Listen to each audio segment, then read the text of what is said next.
Oh, yeah. I have a plate in my knee. Okay. So today we are at the Swing Factory in Lynn, Massachusetts, and I'm here with Coach Kyle. Coach Kyle. Oh, nice.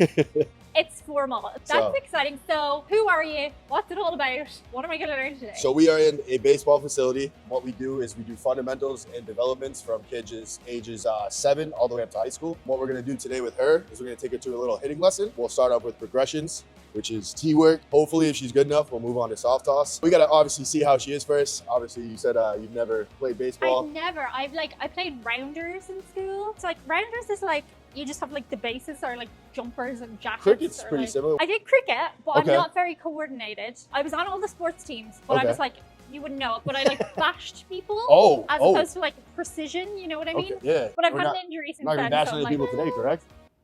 So we're gonna learn to hit stuff. Yeah, so we're gonna just start off. We start off with a tee because when we put the ball on the tee, it doesn't move, right? Okay. So that's obviously step one. If you can hit a ball, right, that isn't moving, that's obviously perfect. And then we progress on to the ball moving, coming towards you, and hopefully you can hit it then. But yeah, we start off with tee work. I'm assuming. Sounds very complicated already. Yeah.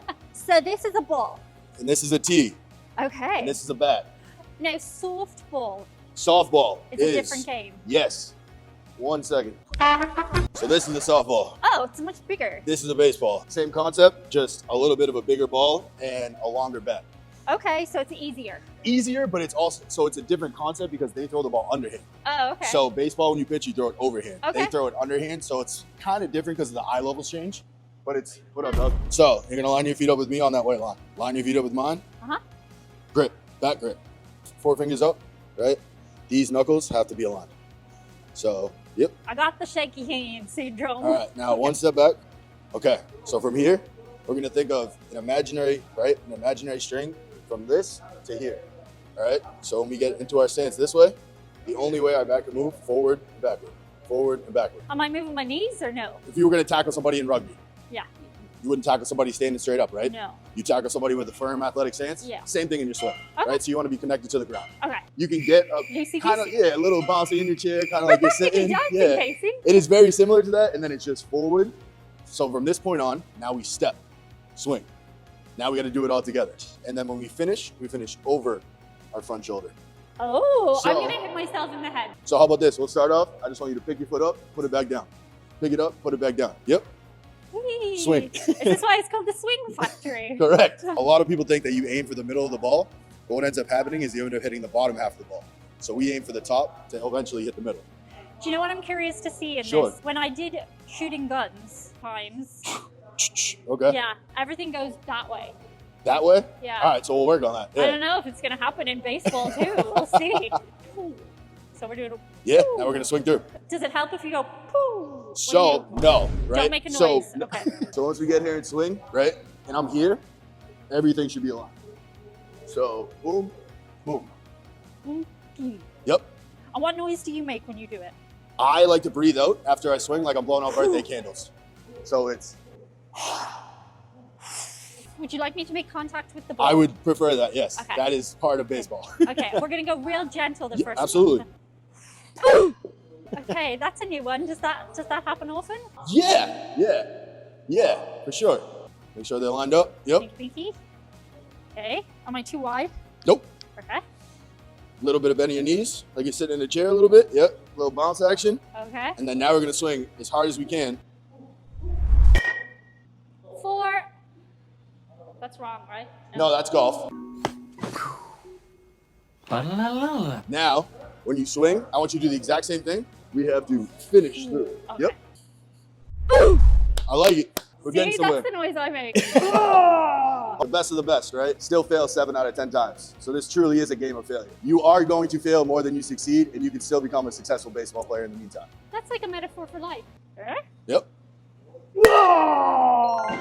I'm impressed. Hey. Yeah. Well, that was just 1 out of 3. Yeah.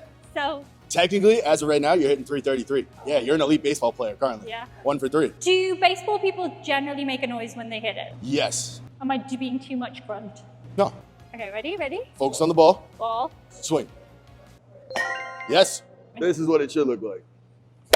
Oh, Jesus, Lordy Christ. But you see how I finished? right? This was very nice. I was a bit startled by the noise. Boom. But... Now I need to see you do it. Okay. Finish your swing. Okay.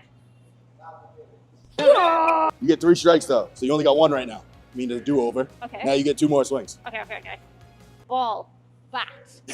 Bat meets ball. Yes. Okay. I want you to focus, right? Pick one little stitch in the middle. Lock in on that one little stitch. Winning!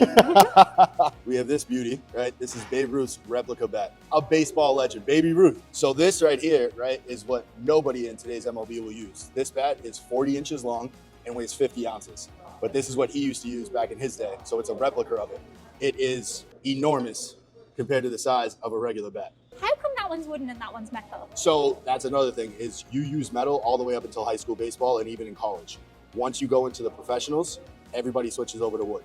I would imagine that's a big transition. It is. So this is the equalizer, because you have to square it up perfectly, you have to hit it perfectly in order to get that sound. So this is a little bit easier to use, and then once you transition it over this, makes a big difference. Babe Ruth, the chocolate bar. Hey Kyle, what's going on here? All right, so we got 3 different kinds of gloves. This glove right here is a catcher's mitt, right? This is what the guys with all the equipment use behind home plate. This is what they use. A lot more padding. Right here, we have an infielder's glove. So typically guys at second base, shortstop, third base, they'll use something like this. And then you have your first baseman's mitt, which is a bigger glove, and your job is to catch the ball at first base. Okay. So we're gonna have you try out all 3 of these and see which position would probably be your position if you were gonna play. Okay. I'm familiar with bases, Correct. but in a different context. Slut. So you have first base. Which is kissing. Very true. Then you have second base. Yeah, I was gonna say, this is a family orientated. Not really, they're all grown Then you have third base, which is naughty. yeah, and then you got the home run, which is you get to run around and pretty much cover all the bases there. So there's only 4. There's only 4, correct. So if you get to the 4th one, you don't have to get back home. No, so if you get to the 3rd one, that's like a triple, but Okay. you still have to cross home plate. So you start at home plate, you have to come all the way around and cross home plate to get to that point. Okay. So I'm getting the orange one. Correct. That's the catcher's mitt. Catcher's mitt. Other hand. Is this a child's one? No, that's mine. Okay. It's the one that I use. Oh my goodness. Yeah. Squat. I caught in college, so I could probably sit in this position for 30 to 40 minutes, and it's just like my second nature. Like Oh, really? I'm one of those people that, yeah, as soon as I get here, now let's see if you can do this. Oh, I can't. I have a Oh, yeah. I have a plate in my knee. Okay. Wow, calling it a plate instead of a pin sure makes it sound more exaggerated. Also, she could totally have played professional soccer if it wasn't for her injury. Then you're gonna go like this. I want to see if you can try to catch it. Am I holding it? Right? No. I don't know if my hand's even in this So properly. take your glove off first. 4 fingers up. 4 fingers up. Yep. Yeah. Alrighty. Hey! I can play baseball. This is great. So I'm a catcher. Yep, you're a catcher. And now we're gonna do field a ground ball. Okay. That should be a little bit easier. Oh, well, I like this one better. Other hand. Oh, darn it. All right, so to field a ground ball, same thing, but we're gonna be here, butt down, glove up, alligator snout. Alligator snout. So when I roll you the ball, Ow, that hurts me. I thought you were a rugby player. I am, but I didn't play with my nails. Oh, all right, yeah. So, all right, I'm gonna roll you the ball. You're gonna alligator snout, bring it up to your belly button. Whew. I'm gonna roll it to you. Okay. Oh. Bring it up to your belly button. That was so wrong, but he's so enthusiastic. Now we got the first baseman's mitt. So we're gonna pretend that this is first base. You're gonna have this. So when you play first, you need to have 1 foot on the bag at all times. So your foot is gonna be right here. I'm gonna throw you the ball. You're gonna stretch and catch it. Okay. All right? So where am I? What am I? Yep, you're gonna be right there. And then when I throw it, Mom, I'm a baseball player. So baseball is like one of the most popular sports in the USA. yeah, it is very hugely popular. Been around since the early 1900s. Definitely one of those sports where I grew up loving to play it, and I'm still at this age. It's obviously a little kid's game. So typically, that's another thing is because of how difficult it is, you have to start at an early age. It's Right. not something when you're 14, 15, you can be like, all right, Mom, I decided I want to play baseball today. It is definitely something where you need to start at 5, 6, 7 years of age and progress through it, because if you don't, then you're going to be way too far behind. But I guess there have been prodigies who start like it. Yeah, but in baseball, not so much. So in other sports like football or basketball, if you're extremely athletic and you get to high school, you can get away with it. Baseball is all hand-eye coordination. Okay. So it's very, very hard to get into it later on in life unless you've done it throughout your entire life. let me put it this way, right? You could take an MLB player and put him in any other sport. For the most part, they can throw a football, they can shoot a basketball, they look the part. Okay. Now, if you take somebody from the professional football player or professional basketball player and you ask them to come in a cage and take a swing, 9 times out of 10, they look completely unorthodox and they don't know what they're doing. It's all about coordination. It's all hand-eye. Question. Sure. Is baseball like an expensive sport to get into? Yes and no. I would say typically, honestly, hockey is definitely the most expensive sport to get into. Baseball is a little bit more expensive the higher up you get in the levels, but all you really need is a bat, a ball, and a glove to get your work in. I mean, if you look at like the guys down in the Dominican Republic, those guys have very limited resources, but they get the job done. They make their own. You can make your own gloves. You can make your own bats. Oh. They play stickball down in like the Spanish countries, which is literally a bean that you literally eat in a stick, and that's literally what they'll hit. Oh my gosh. It's really impressive. We're gonna try pitching. Do you ever end up throwing out a first pitch in a game? Oh, yeah. If you ever end up having to throw out a first pitch, you gotta get you a couple warm-ups in. And I heard everybody gets really angry at you if you do it wrong. Yeah, it is nerve-wracking because you're in front of so many thousands of people. You don't realize how many celebrities or how many people don't know how to throw a baseball. Okay. You would think of it as just like an everyday average thing, but there are a lot of people that have never thrown. I'm gonna need to learn because someday I'm gonna be doing it. I was gonna say we gotta get ahead. What are we doing? So you're gonna grab your glove. Left hand. So you're gonna put 2 hands right there. That's how you hold the baseball. Okay. You wanna go over a couple other grips? Sure. You can go over grips. So that's a 4-seam, that's a 2-seam fastball. Ah. This, on the upside down, if you put your fingers together, that's a curveball. Ooh, I'm actually really good at spin passes in rugby. So is that like similar? Very similar, yeah. Okay. So you actually have to break your wrist after you throw it. Break it. Like snap it. Oh. Not like, like actually break it, but like when you throw it, you literally have to get that motion. Okay. So then this is my favorite one. That's a knuckleball. Okay. When you throw it, basically it doesn't move. There's no rotation on the ball. So you literally use your knuckles. You can either do 2 or 4. Papa. And when you throw it, it literally is supposed to go like that. So there's no rotation on the ball. Actually, I got like stuck in a little bit of a rabbit hole. I went down of cheating in baseball. Yeah, it was a big scandal with the Astros. They had sticky stuff. They had sticky stuff on their thing. So the Houston Astros had a thing where they were recording from center field and they were watching what the catcher was giving for a sign. And then on the dugout, if a guy beat the barrel, it was a metal barrel, and they heard that, they knew it was a fastball. If they didn't hear it, they knew it was an off-speed pitch. That's not good sports person. We don't condone that, all right? No. So, back foot on the white rubber. Yep. We're gonna go like this way. So you're gonna be like this. You're gonna get the sign for me. You can shake me off. Then when you give me the okay, you come back, and then it's literally boom. So you're gonna get the sign. The sign? Yeah, I'm gonna tell you. Okay. Fastball. So then you shake your head, load, throw. Perfect. No or yay? Yeah. So now when you do it, I want you to get a grunt. So. Okay, no, good. How can you make the noise? I feel. We want to go fast. Yeah. And we want to do it like this. Yep. Okay. So 1. Okay, no, I did it very slow again. It's okay. We'll just put it in fast forward. It's gonna look so much better. So you want to show off your... Oh. That's typically what it should look like. I didn't know that's what he meant. Okay, we've done throwing. Started off with hitting. We started with hitting. Then we went to fielding. Then we went fielding. Then we did a little bit of pitching. Then we did pitching. In case you ever have to throw out that first game pitch. Yeah. So now you're ready. Now I'm ready. Now we can work on maybe base running or stealing a base. Running. How athletic do you need to be to play baseball? Are they very fit people? The one thing about baseball that's actually good is, once again, height and weight really doesn't matter. It really is a testament of hand-eye coordination. So baseball is one of the only sports, you'll see a guy like Jose Altuve, who is 5'4", 185 pounds. And then you also have a guy like Aaron Judge, who's 6'7", 280 pounds. So there really is... There's no baseball body. No, there really isn't. Like I said, it's more hand-eye coordination. You'll see heavy-set guys that play baseball a lot. You'll see really small guys. You'll see skinny guys. It's kind of like hyperdexterity, where like how flexible you can be and how your body moves. It's very progressive because it's like everybody is a baseball body. Yeah, so you think about other sports, and like basketball, you have to obviously be like very, very tall. Baseball, if you look at MLB all across the board, it really does vary in like height and weight. Okay.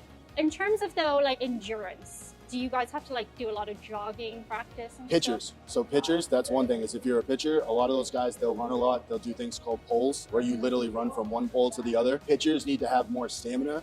Baseball is more quick twitch, like very, very quick twitch. So we don't focus on long distance running in baseball. Okay. We focus on sprints. Short burst. Sprint spurt. Okay, I've persuaded him to let me have a go of the Babe Ruth bat. You seem daunted by the wooden bat. Like, you're saying it's very difficult. Yeah. Yeah, I can barely, like, hold it up.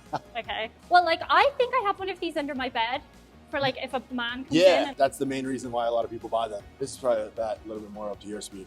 Oh, that is so rude. We just met. Well, it's not the size of the bat, it's the power behind it. It's not the arrow, it's the Indian.